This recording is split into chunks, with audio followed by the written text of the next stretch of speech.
సమాజానికి ఇంత తిండి పెట్టాలనుకున్న పాపానికి 2 తెలుగు రాష్ట్రాలలో ఉన్న రైతులని టార్చర్ పెట్టి నరకం చూపిస్తున్నారు. ఇంత యూరియా కోసమని పొద్దున 4 గంటలకి లేచొచ్చి లైన్ల నిలబడలేక ఎండకి వానకి ఉండలేక చెప్పులు లైన్ల పెట్టి ఇంత నీడెత్తుక్కొని ఆడ ఊసోని పిల్లలు స్కూలుకు పోయినరా వచ్చినరా తిన్నరా మరి పొలం కాడ కాపలా పరిస్థితి ఏంది అని నెత్తి నిండా ఇన్ని పరేషాన్లు పెట్టుకొని ఎదురు చూస్తున్న రైతులని ఒక ఆఫీసర్ వచ్చి చేతులకెళ్ళి ఆధార్ కార్డులు గుంజుకొని రోడ్డు మీద కిసురు కొడతాడు.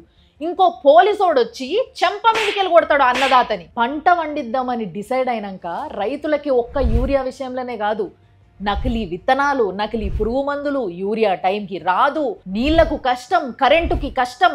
సరే ఇవన్నిటినీ తట్టుకొని పొలం వేసుకున్నాక ప్రకృతి ఒకవేళ ఆశీర్వదిస్తే తప్పితే అది చేతికి రాదు.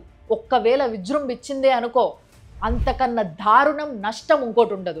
నష్టపరిహారం అని చెప్పి టీవీలల్లో పేపర్లల్లో పెద్ద పెద్ద ప్రకటనలు వస్తే కానీ ఆ నష్టపరిహారం రైతు అకౌంట్లకి రావాలంటే ఆ రైతుకి మనవాళ్ళు వస్తారు. ఒకవేళ ప్రకృతి సహకరించి పంట వండించిండ్రే అనుకుందాం, అప్పుడు గిట్టుబాటు ధర రాదు.